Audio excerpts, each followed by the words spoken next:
Hi అండి, అందరికీ నమస్తే. మన డ్రైవర్ అన్నదమ్ములకు అందరికీ నమస్తే అండి.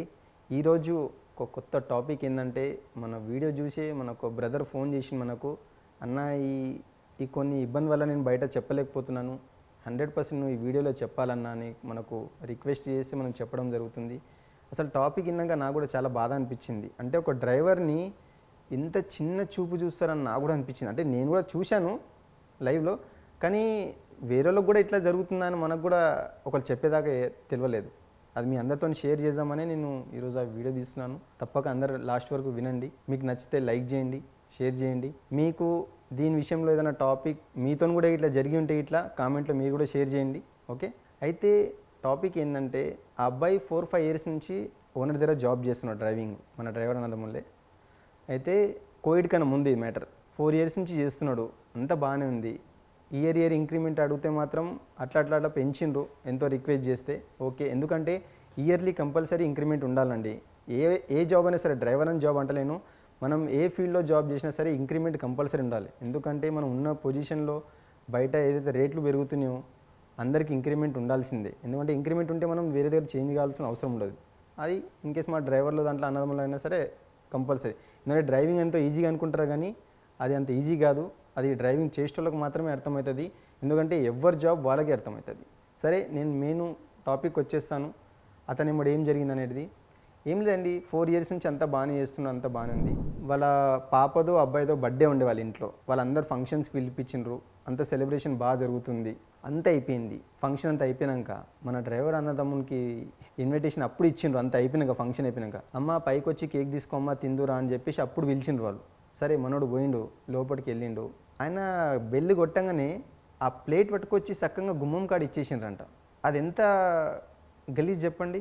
ఆ చెప్పులో అన్నీ, గుమ్మం కాడ అన్ని చెప్పులు ఉన్నాయి, అన్నీ చుట్టాలందరూ వచ్చినాయి, చెప్పులు ఉన్నాయి, బుచ్చలు చెప్పులు ఉన్నాయి. ఆ చెప్పుల స్టాండ్ కానీ ఆగేసేసానని తినమని చెప్పేసేసానంట ఓనరు. అదేమన్నా కరెక్టా?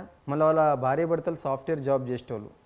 మీ ఒక చదువురానోడు ఈ తప్పు చేసిందంటే సరే, అతనికి చదువు రాదు కాబట్టి తప్పు జరిగింది అనుకోవచ్చు మనం. ఇంత పెద్ద చదువుకున్న వాళ్ళు హైటెక్ సిటీలో జాబ్ చేస్తున్నారు, భార్య భర్తలు సాఫ్ట్వేర్ కంపెనీలో జాబ్ చేస్తున్నారు. ఒకరికొకరు ఎంత రెస్పెక్ట్ ఇచ్చుకోవాలి. మీ దగ్గర పని చేసేటోడు 4 ఇయర్స్ నుంచి ఉంటున్నాడు. ఆ మాత్రం కామన్ సెన్స్ లేకపోతే ఎట్లా అండి? అతను ఆ బాధను అతను చెప్పుకుంటుంటే ఎట్లనో అనిపించింది. ఆ చెప్పుల స్టాండ్ కాడ అందరు చూస్తారని చాలా ఫీల్ అయ్యిండు, చాలా బాధపడ్డాడు. ఆ ప్లేట్ పట్టుకొని ఆయన పడేయలేడు కూడా, అన్నం కాబట్టి, ఫుడ్ కాబట్టి పడేయలేడు. ఆ సిగ్గుకు ఆయన ఏం చేసినంటే, కింద నుంచి మెట్ల నుంచి నడుచుకుంటూ 2nd ఫ్లోర్ కింద దిగాలి. ఆయన బండి దాకా ఆయన బండ్లో పోయి తిందామని ఉద్దేశంతో కింద మెల్లమెల్ల దిగుతుంటే కొందరు ఓనర్లు వస్తుపోతుంటే చూస్తున్నారు. ఆ ప్లేట్ పట్టుకొని దిగుతుంటే ఎంత గలీజ్గా అనిపిస్తుంది చెప్పండి. ఏందండి డ్రైవర్ అంటే అంత ఎందుకు చులకన, మీకు ఎంత చీప్ అంతా? అంటే వాని ఇంట్లో, డ్రైవర్ ఇంట్లో టేబుల్ లేదనుకుంటున్నారా? వాడు 3 పూటలు తినలేడా? వాడు మన ఇంట్లో ఫుడ్ లేదా? మీరు పెడితేనే తింటున్నాడా వాడు? ఒక్కసారి మీకు ఒకసారి నేను లైవ్ కూడా చూపిస్తాను. డ్రైవర్ ఇంట్లోకి ఒకసారి వెళ్ళి చూడండి. వాడు ఏమైనా కింద కూర్చొని తింటుండా? వాని స్తోమత దగ్గరికి వాడు కూడా ఇంట్లో ఉంటుంది, టేబుల్ ఉంటుంది, వాడు కూడా కూర్చొని తింటాడు. వాడు మటన్ చికెన్ తినలేని స్తోమత ఉన్నదా? మీరు 4 పూటలు తింటాడు, 2 పూటలు తింటాడు వచ్చు. మనిషికి మంచి వాల్యూ ఇవ్వాలండి. కొందరు ఇంకో టైప్ ఉన్నారు ఓనర్స్, అది కూడా చెప్పేస్తాను మీకు. దీంట్లో ఒక అవకాశం వచ్చింది కాబట్టి వీడియోలో. ₹1,00,00,000 కారు ఉంటుందండి. సడన్లీ ఓనర్ వచ్చి డ్రైవర్ పండుకొని ఉంటారు కారులో. ఏ బాబు, నువ్వు కారులో ఎందుకు పండుకున్నావు? ఈ ₹1,00,00,000 కారు నీకు పండుకొని కోసం తెచ్చినామా? మా సీట్లు గలీజ్ అయిపోతాయి, నీ చెమట అంతా దానికి తాకుతుంది అని చెప్పేసి వాదించిండ్రంట. ఏందండి ఇది? అంటే నీ ₹1,00,00,000 కారులో పక్కన కూర్చొని ఒక డ్రైవర్ మాత్రం తోలొచ్చు, కానీ ఒక డ్రైవర్ మాత్రం దాంట్లో పండుకోకూడదా, రెస్ట్ తీసుకోకూడదా?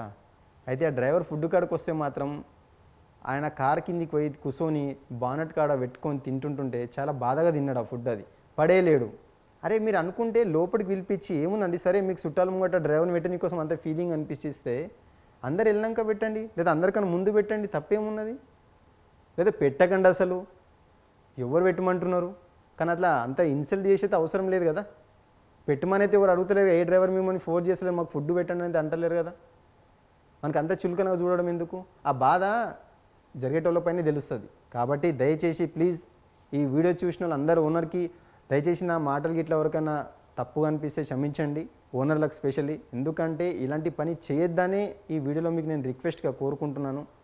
మీ దగ్గర డ్రైవర్ ఎవరితో సంవత్సరం నుంచి పని చేస్తుండో, మీకు ఎంతో ఫ్యామిలీకి దగ్గర అవుతాడు, మిమ్మల్ని కాపాడుతున్నాడు, మీరు లోకల్ నాన్ లోకల్ ఎక్కడైనా పోయినా మీ ఎంబడి తోడుగా ఉంటాడు కాబట్టి మీరు దయచేసి మీరెట్లనో అతను కూడా అట్లా అనుకోండి. దీంట్లో ఇంకో చెప్పాలనుకుంటున్నా, ఏమనుకోకండి. చాలామంది ఓనర్స్ ఇంకోటి మార్నింగ్ నుంచి ఈవినింగ్ వరకు డ్రైవర్ని ఎంబడి పెట్టుకుంటారు. సరే, ఒక డ్రైవర్కి టైమింగ్ డ్యూటీ ఉన్నప్పుడు బాక్స్ తెచ్చుకుంటాడండి. మార్నింగ్ టిఫిన్ చేస్తాడు, మధ్యాహ్నం కూడా అయిపోతాడు, 2 o'clock అట్లా తింటారు. 2 నుంచి ఇప్పుడు ఒక ఓనర్ ఎంబడి 9 నుంచి రాత్రి 10 గంటల నుంచి 11 దాకా ఉంటే మీరు మాత్రము 9-10 గంటలకు వెళ్ళి హోటల్కి వెళ్ళి తింటారు. కానీ ఆ డ్రైవర్కి మాత్రం తినమని చెప్పారండి. ఎంత మీ మనసు పెద్ద అనుకోవాలి నేను? ఆ డ్రైవర్కి ఆకలి కాదా? సరే, అతను బాక్స్ తెచ్చుకున్నాడు, మధ్యాహ్నం 2 గంటలకు తిన్నాడు, సాయంత్రం మీ వరకు 9-10 గంటల వరకు 12 వరకు ఉంటే మీకు మాత్రం ఆకలి అవుతుంది, మీరు తిని హోటల్కి వెళ్తుంటే సరే, మీ హోటల్కి ఆ రేంజ్కి తనకు తీసుకోతే మీకు కొద్ది నామోషి ఫీల్ అవుతుంది అనుకుంటాను. కమ్సే మీరు డబ్బులే తీయొచ్చుగా. ఒక 200 ఇచ్చి, బాబు నువ్వు తినరాపు అమ్మ, మేము తినేసి వస్తామంటే అతను ఎక్కడో అక్కడ తినేసి వస్తానని వస్తాడు కదా. అది కూడా ఆలోచన లేకపోతే ఎట్లా అండి? మీకు ఇంతగానం కఠినంగా ఆలోచిస్తే ఎట్లా అండి? 2 కోట్లు 3 కోట్లు కార్లలో తిరుగుతాము, అన్నీ ఏంది మాట్లాడుకుంటారు, ఏందండి ఇదండి? సరే, దయచేసి ఈ వీడియోకి అందరు తప్పర్థం చేసుకోకుండా మా డ్రైవర్ అన్నదమ్ముల పడ్డ బాధ మీతో షేర్ చేసుకుంటున్నాను. ఇలాంటి సంఘటన మళ్ళీ కొన్ని చోట్ల జరగద్దని ఉద్దేశంతో ఈ వీడియో మీ వరకు చేర్చాలన్న ఉద్దేశం. అందరు డ్రైవర్ అన్నదమ్ములకు మరోసారి నమస్తే. Thank you.